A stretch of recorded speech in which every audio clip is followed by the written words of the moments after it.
Milenio 3, en la cadena SER, con Iker Jiménez.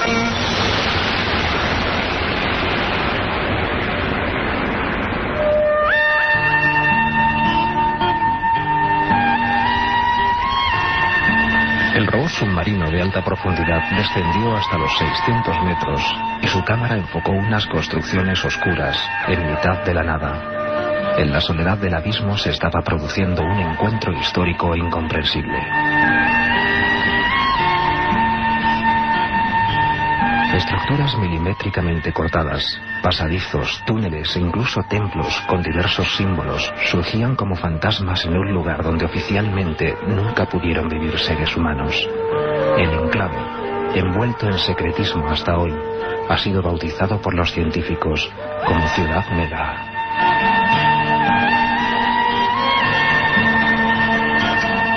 Esta noche nos sumergimos en su misterio.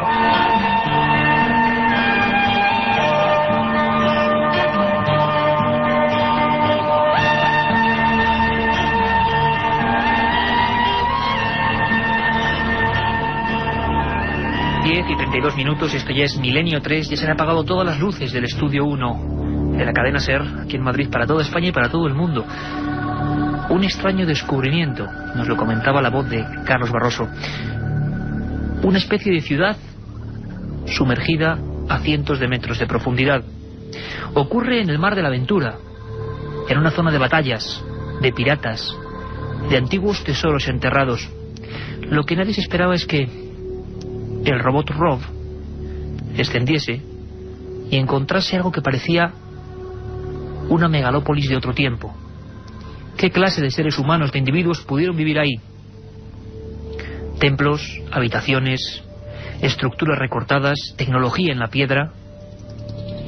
Dimos la noticia, el adelanto, no se había hablado apenas de este asunto, en Milenio 3 la pasada madrugada. Y os prometo que esta noche, si nos seguís, vais a ser partícipes de un sinfín de descubrimientos. Milenio 3. Como siempre, el mejor equipo: Carmen Porter, Katia Rocha, Carlos Barroso, este que os habla Iker Jiménez, y los lugartenientes. A los mandos técnicos de esta nave, que esta vez no va al espacio, sino que entra en los abismos, don Antonio Bravo, Javier Rodríguez. La otra realidad. Milenio 3, en la cadena SER.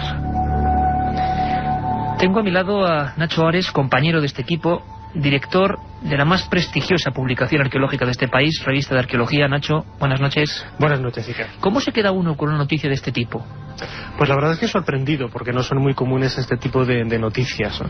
Siempre que nos hablan de ciudades perdidas, quizás nos vamos un poco a las frondosas selvas del Amazonas en América, pero todo aquello relacionado con la arqueología submarina, con los misterios que están todavía imbuidos en el mundo de los océanos, quizás es algo de las cosas más enigmáticas desde el punto de vista histórico y llama muchísimo la atención. Además, como tendremos oportunidad a lo largo de estos minutos, no es el primer caso que aparecen ruinas sumergidas en algún lugar del planeta. Y Nacho trae los datos, los apuntes. No mienten aquellos que dicen que conocemos menos los abismos que el propio cosmos, que el espacio. Hace poco hablábamos de criaturas submarinas con científicos, criaturas como el calamar gigante, extraños peces desaparecidos que de repente vuelven a aparecer. Da la impresión de que esa frontera de la presión, de la falta de oxígeno, es todavía la última gran frontera y que no conocemos absolutamente nada. Muy cerca de Guanacavives, un nombre casi impronunciable, en la conexión hacia la península de Yucatán desde Cuba, ese equipo, un equipo de científicos, el proyecto Exploramar, para que os hagáis una idea, no científicos cualquiera, esta gente con la que vamos a hablar hoy, en primicia, son los que descubrieron el buque Maine, el célebre barco que inició la guerra entre España y Estados Unidos por la colonia cubana. Esta empresa que ellos dirigen, la Advanced Digital Communication, bueno, pues es un grupo de científicos, de arqueólogos, de geólogos, que son de los pocos autorizados por Fidel Castro para explorar sus fondos submarinos. Lo que nadie se imaginaba era la sorpresa. Una ciudad. Muchos han empezado a pensar, a imaginar historias antiguas, leyendas, la Atlántida, pueblos sumergidos, quién sabe. Ahora tenemos una noticia de primera magnitud y contada como siempre por Milenio 3. Tengo en las manos un libro magnífico del que vamos a hablar, va conectado totalmente con esta historia. El archivo del misterio, la historia perdida. Nacho Ares, nuestro compañero, amigo, y gran profesional, hay que dejarlo así de claro. Enigmas que el tiempo y los hombres ocultaron. 30 historias como estas que Nacho ha recogido y que luego vamos a ver su similitud. Y en Cadena SER Málaga tenemos a otro compañero, el compañero por el que hablamos de esto, el reportero, el corresponsal que descubrió esta historia, que nos la trajo de Cuba, que acaba prácticamente de llegar a España y que ya el pasado domingo nos adelantaba un par de pinceladas. Don Luis Mariano Fernández, compañero, buenas noches. Buenas noches, Iker, Carmen, Nacho y a todos los amigos oyentes de Milenio 3 desde los estudios centrales de la Cadena SER en Málaga. Pues ahí estamos, Cadena SER Málaga, Cadena SER Madrid, todas las emisoras ahora mismo pendientes y que abran bien los oídos, porque ha habido auténtico misterio. Nacho, Luis, si os parece, antes que nada vamos a conectar con nuestro corresponsal en Cuba, ya para trazar un paralelismo que nos lleva de océano a océano, Mauricio Vicent, porque tiene todas las últimas noticias para que mucha gente que se incorpora ahora mismo sepa de qué estamos hablando, qué se ha descubierto, qué clase de ciudad sumergida que puede cambiar el rumbo de la historia se está descubriendo, o los robots o las cámaras de profundidad están analizando. Escuchamos desde Cuba a Mauricio Vicent. Una Atlántida en pleno Caribe, aunque parezca increíble, la idea no es descabellada, sobre todo después de que un grupo de investigadores haya descubierto unas estructuras de piedras simétricas sumergidas a 600 metros de profundidad muy cerca de las costas de Cuba.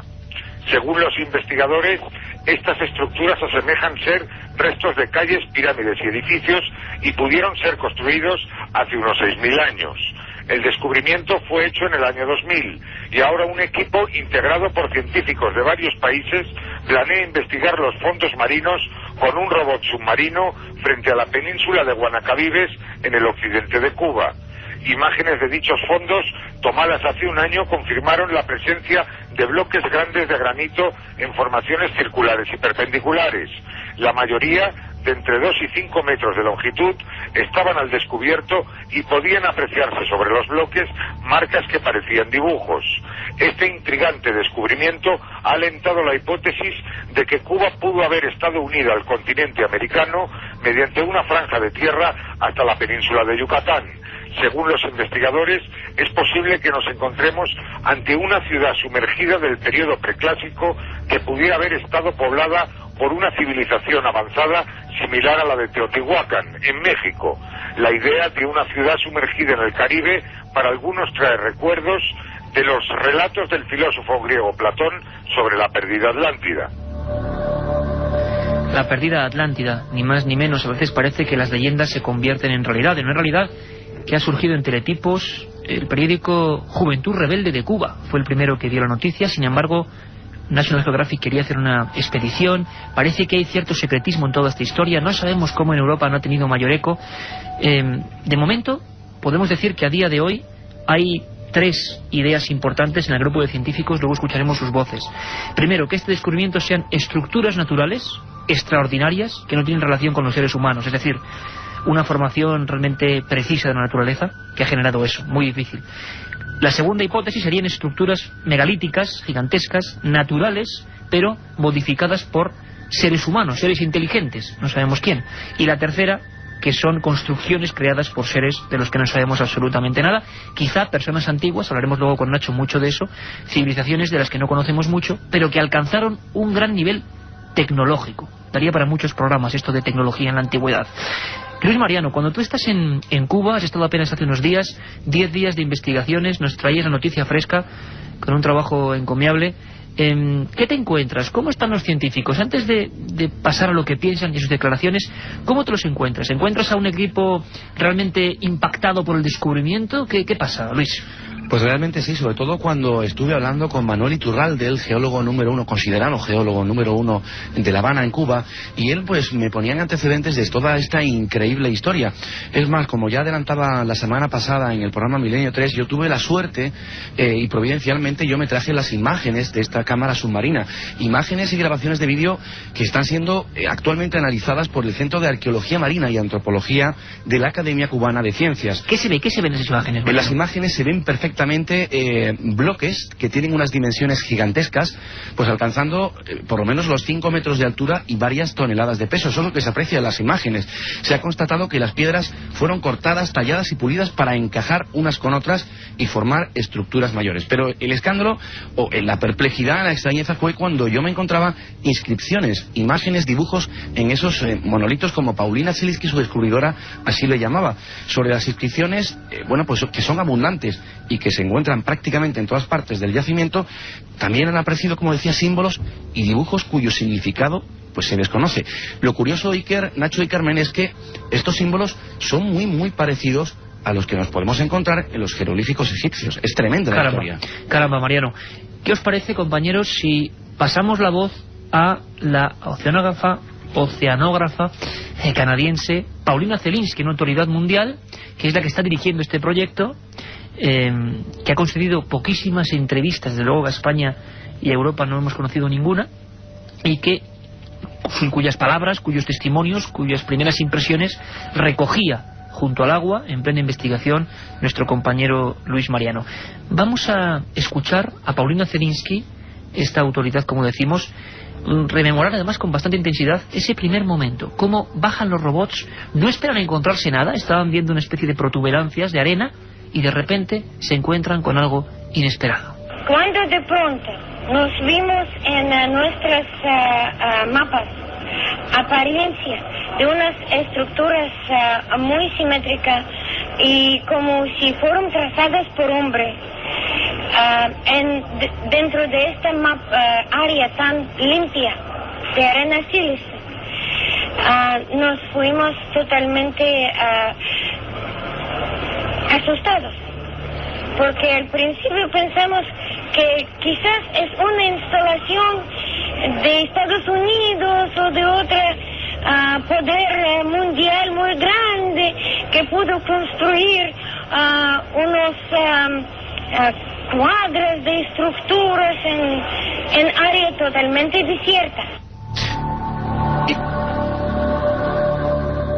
Sí, Mariano, ¿queréis comentarnos algo? Yo quería comentar que recordemos que Paulina Zelinsky es la autora del descubrimiento, que es ingeniera oceánica, una experta soviética que durante la Guerra Fría se dedicó a la construcción de bases secretas de submarinos y que en la actualidad trabaja realizando obras de ingeniería civil y topografía del lecho oceánico. Ella me comentaba que estaba convencida, porque al preguntarle sobre el origen de la posible teoría de la Atlántica, ella estaba convencida de que estos restos arqueológicos pertenecen a la antigua civilización olmeca.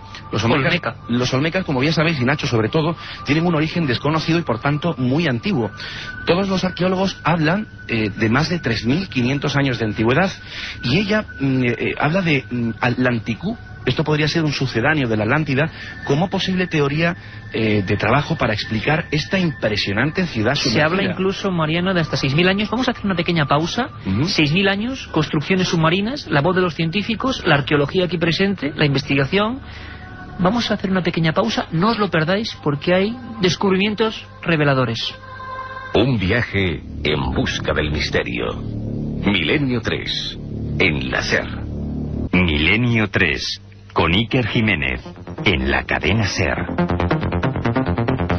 11 menos cuarto de la noche, sabéis que hay una segunda edición de 3 a 4 de Milenio 3 con un sinfín de cosas, e importante, hemos recibido, como siempre, un montón de mails, regalos, cómics, agradecimiento para todo el mundo, personas incluso que han recreado en dibujos maravillosas obras de arte, algunos casos de los que aquí hablamos. Todo eso le damos respuesta en la segunda hora, con un montón de cosas, ¿verdad, Carmen? Buenas noches, Iker. Pues sí, esta madrugada hablaremos con el investigador Cristian Rifo, que nos contará los últimos avistamientos ovni que se están produciendo en Chile y el ataque hace tan solo 2 días de un extraño ser que ha desangrado y mutilado a numerosas gallinas. Y como bien decía Iker, daremos buena cuenta de las preguntas que nuestros oyentes nos remitan a milenio3@cadenaser.com y las secciones, los viajes de Carlos Barroso, las leyendas urbanas de Katia Rocha, nuestro informativo y muchas más cosas. Muchas más cosas, un montón de información, además en Chile, noticias de última hora, y allí, desde la región séptima, donde las personas están uniéndose en batidas, escopeta en ristre contra un misterioso ser, según cuenta la prensa chilena, ahí vamos a tener a Cristian Rifo, corresponsal de este programa en Chile. Ahora continuamos con el misterio. Nacho Ores, autor de La historia perdida, lo tengo aquí entre las manos, El archivo del misterio, editorial EDAF, un libro impresionante. Tú ya cuentas en este libro dejas entrever algunas cosas. Dos preguntas primero, Nacho. ¿6.000 años es posible? Y la segunda, Luis Mariano nos hablaba de símbolos parecidos a los del antiguo Egipto, y tú hablas de egipcios en América precisamente, o restos de ellos o indicios. Sí, la verdad es que quizás el problema cronológico... Pura herejía, por cierto, pura herejía. Pura ¿no? herejía, efectivamente, como bien dice Siker. El problema cronológico en muchos casos, quizás a algunos investigadores les hace pensar en descubrimientos como este, en la posibilidad de la existencia de la Atlántida. Hay que pensar que el único testimonio que nosotros contamos de la existencia de este mítico continente es a través de Platón, de los diálogos del Critias y del Timeo, en donde habla una serie de alusiones bastante mínimas de este continente, y nos da a entender, por lo menos desde mi punto de vista, que si bien es cierto, no podemos creer en la existencia de un continente mítico, de un continente súper avanzado, tal y como muchos han creído pensar, sí que algo debió de haber en los griegos del siglo V a.C., algo que les hacía recordar a una civilización, a una cultura, para ellos hay que pensar que Platón, como digo, es del siglo V a.C., algo avanzado, algo muy avanzado para lo que sería la mentalidad de un griego de esta época. Y como él comentaba en alguno de los pasajes del Critias y Timeo, que esta civilización mítica se encontraba más allá de las columnas de Hércules, posiblemente lo que es hoy el estrecho de Gibraltar. Muchos han localizado la existencia de la Atlántida en algún lugar del océano Atlántico, ¿no? A finales de los años 60, cuando apareció las ruinas muy parecidas a las que hoy aparecen en Cuba, en Bimini, en las Bahamas, un poco más al norte, cerca de Florida, algunos apuntaron la posibilidad de que esto fueran restos de la Atlántida, ¿no?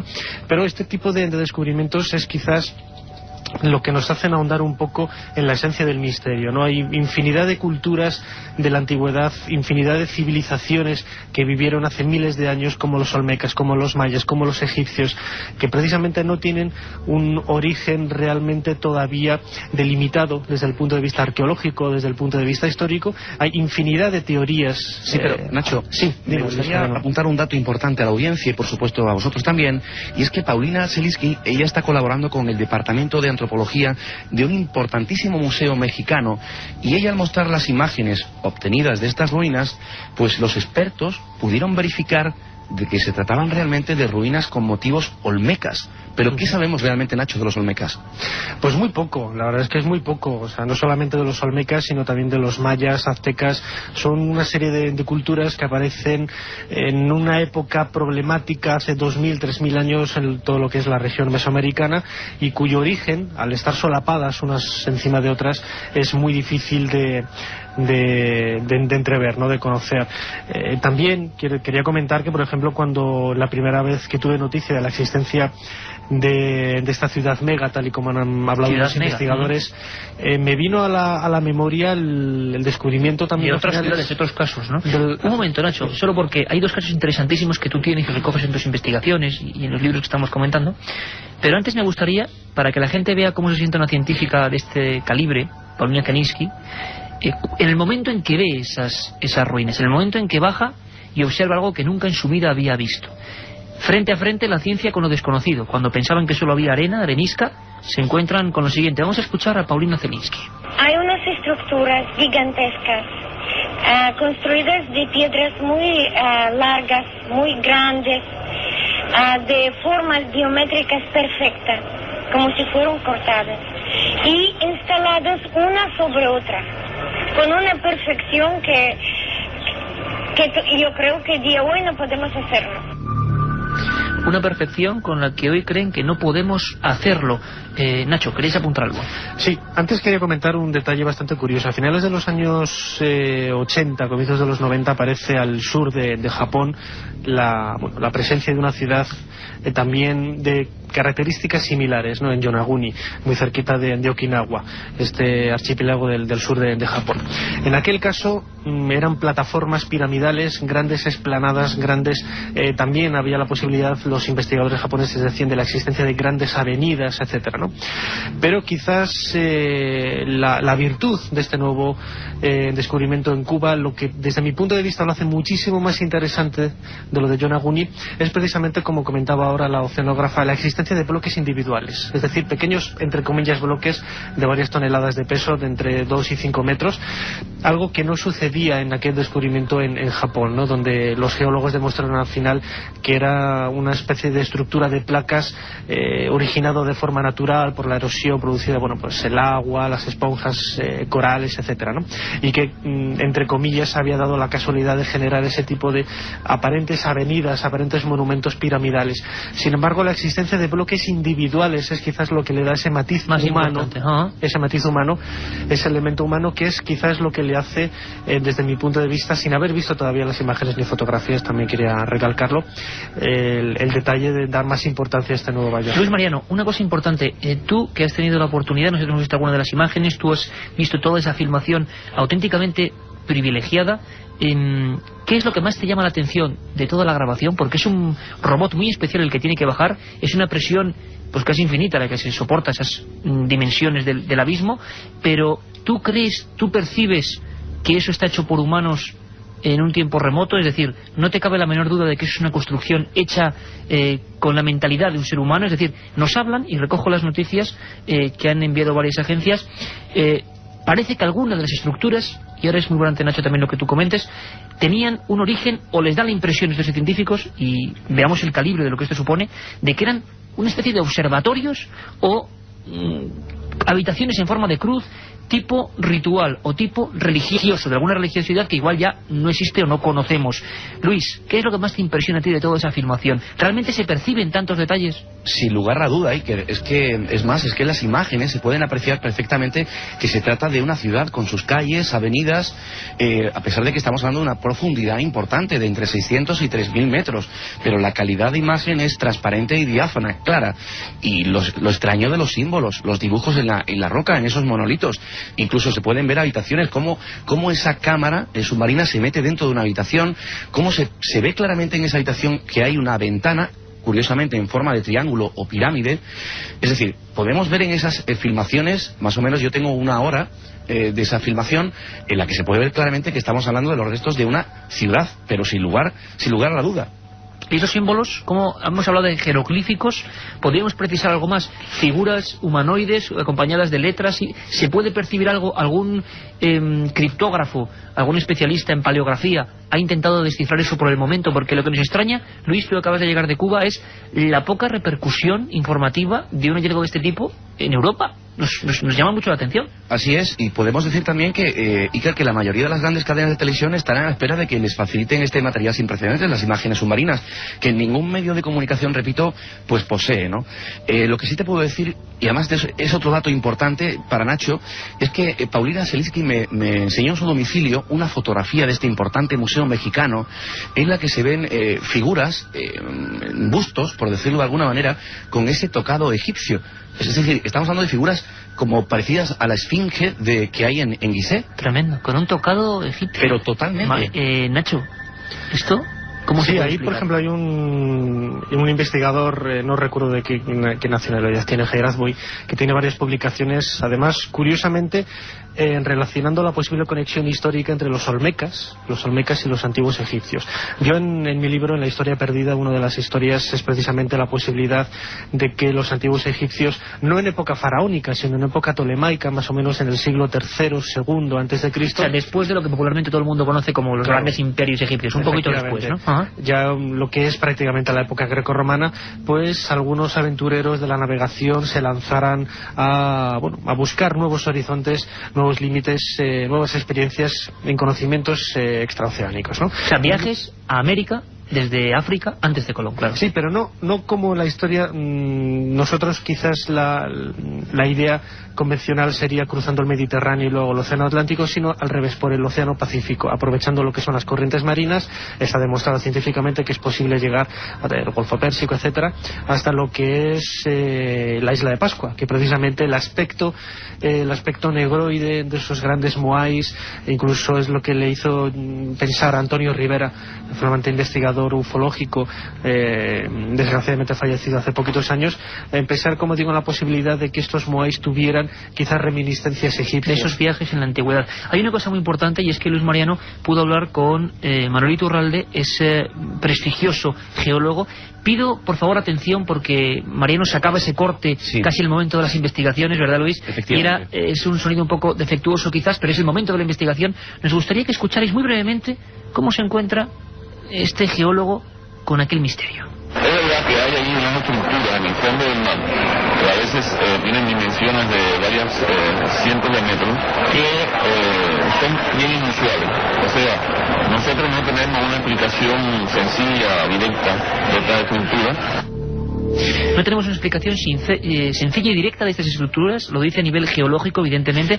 Piensa, Mariano, que son producidas por los hombres, cinceladas, para que todo el mundo nos entienda, por el ser humano. Sin duda, sin duda. Él piensa que se debe a una estructura artificial, es decir, construida por humanos. Preguntados al principio rápidamente si ha habido un escepticismo científico, y es que es verdad, es que esta teoría y su inevitable paralelismo con la mítica ciudad de la Atlántida, pues consideran poco creíbles por las mencionadas por el tema de la profundidad y la antigüedad. Esto es lo que dice el gremio un poco científico, ¿no? Es decir, que hay escepticismo. National Geographic parece que quiere hacer una expedición importante también para corroborar estos descubrimientos. El problema que hay allí es económico, es decir, ellos de momento no pueden acceder humanamente a esa profundidad para poder rescatar restos y poder analizarlos. Ellos han puesto conocimiento, este descubrimiento, a National Geographic y a Discovery Channel para que ellos sufraguen y patrocinen, promocionen este descubrimiento. Nacho Ares, quizá la clave está en esos símbolos. Tú nos hablas en la historia perdida de otros muchos casos. Hablaremos de la máquina antiquitera, hablaremos de tecnología aparente de antes de Cristo recuperada en antiguos pecios, en antiguos navíos. Por ejemplo, esta pieza que es un auténtico mecanismo que se conserva en el Museo Arqueológico de Atenas.